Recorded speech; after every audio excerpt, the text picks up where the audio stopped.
Congressman Joyce, I want to ask you about one hyper-local story and then one very national story.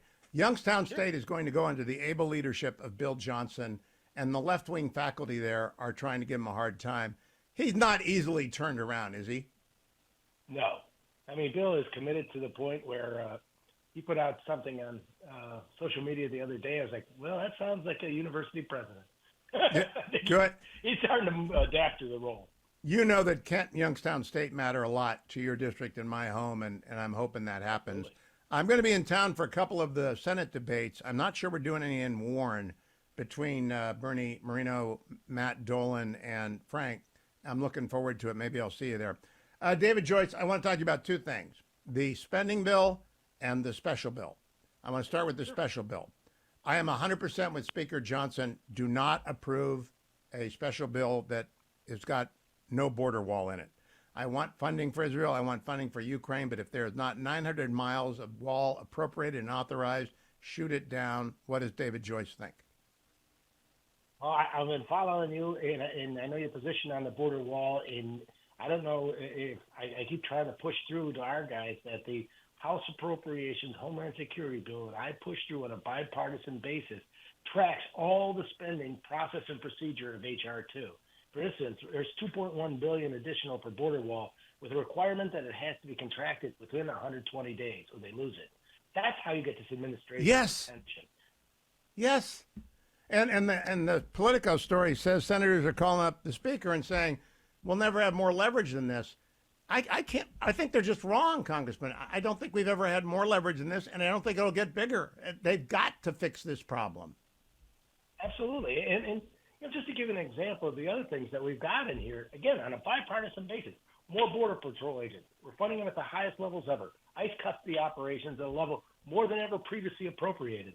We're putting in money, like I said, we're building the ball, increasing the border technology, providing more ICE detention beds, and hiring more Border Patrol agents.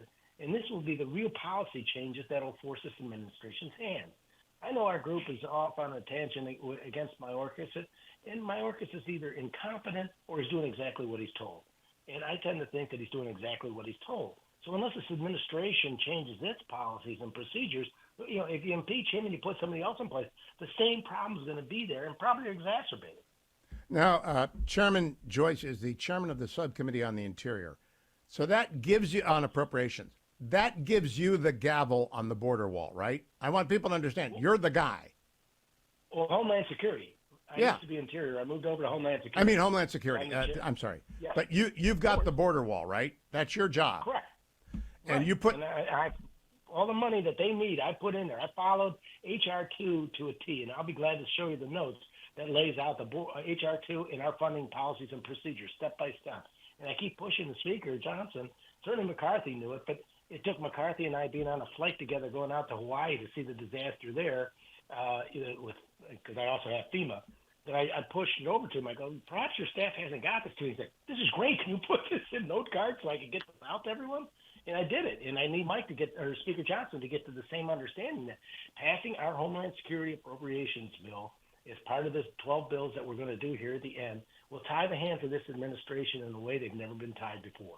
and it's because we've had bills about border walls before, and they authorize but do not appropriate, or they appropriate a little without authorization to override things like NEPA, CEQA, the Endangered Species Act, the Clean Water Act, the Indian tribes have treaties. It's got to be authorized and appropriated, and David Joyce has done that, and you're my hero for that. Let's talk about the bigger spending bills, because you're in the right place. Tell the Speaker the Senate cannot roll him. This will be a disaster if they do not deliver 900 miles of border wall. But talk to me about the bigger bill, the temporary funding. What do you see happening? Well, obviously there's needs for it, and the supplemental that if the meeting today results in an agreement, I want to carefully review the package before I make an informed decision. I've consistently supported Ukraine in the past, and my record shows that. And as you know, Northeastern Ohio, we've got a lot of Ukrainians. You bet. Say the mass in Ukrainian. And I've been extremely committed to supporting one of our closest allies, Israel, during this horrific time, and You we'll bet. continue to stand by them. But we have strategic, important commitments and priorities around the globe. We want to address the issues at home, like the border, and that's my main focus. Like from listening to your podcast, you've been on the same thing. We've got to address this problem here at home. It's all national security, Does the supplemental include authorization language in it to build the wall, or is it just tweaks here and there to the language? It's just more money. In my policy, I'm consistent that we do not need more money. We have the money in this bill to do it. We just need the will in the administration to come along and do what they're supposed to be doing. And that's the part I just don't get. I mean, they complain about it, but they don't do a damn thing about it. And we don't know who's coming into our country. And this has not changed during my tenure here at Homeland. And I just can't, for the life of me, see how we change it without a change of administration. I don't either, and I don't know how we change without a wall. Congressman, how has illegal immigration impacted northeastern Ohio? I know how it's impacted Maine. I know how it's impacted Virginia. I know how it's impacted California. How's it impacted NEO? Well, everyone, gets spread around the country because obviously the people who come in here, they're looking to be housed and they want to work for the most part.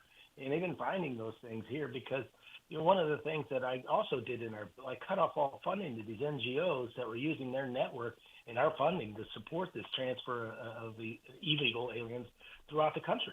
And this is wrong.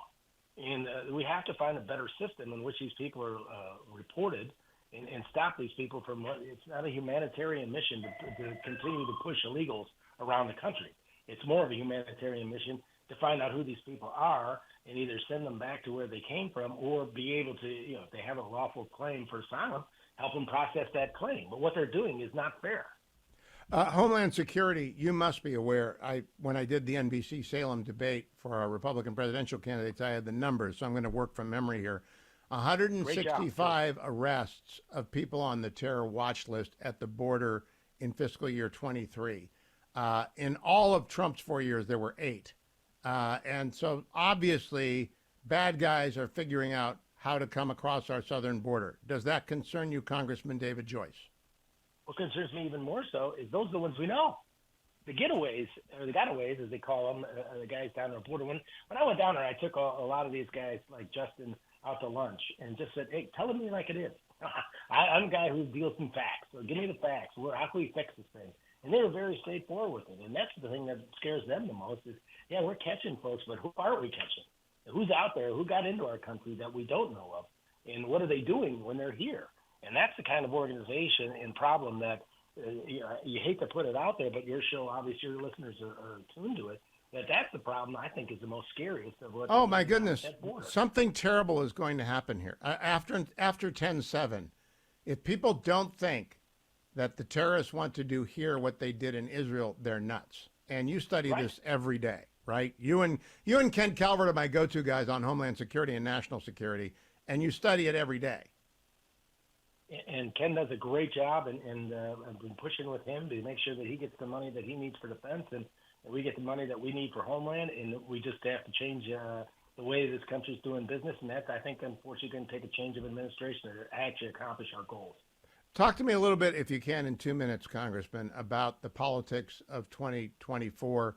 I know Wisconsin's going to screw around with their districts, but we're also going to redraw districts in North Carolina. Democrats are going to pick up one in Louisiana. We're going to pick up one somewhere else. How do you feel about holding the House? It depends on what those final things look like. Obviously, the Louisiana one puts 2 Republicans against each other and creates an African-American seat, which will probably go Democratic. And so those type of pivots throughout the country are going to create more issues for us. Ohio, luckily, I think we finally settled on these districts, and I certainly am happy with mine. It follows the law that they passed in the state of Ohio that says you can't split a county more than twice and should shoot for whole counties and not mine of 5 solid counties. And most of our districts are cut that way. The ones that get cut are your bigger counties, obviously Cuyahoga, Cleveland, Franklin, Columbus, and Hamilton, which is Cincy. But for the most part, ours follows a logical manner, and I hope the rest of the country does the same thing and just looks at the people and the electorate and provides for the will of the people by creating districts that are fair. I know you've got Trumbull County. Do you have Ashtabula County as well? Yes, sir. All 4 of my grandparents, born, raised, died, buried there, so take care of Ashtabula as well. Congressman David Joyce, always a pleasure.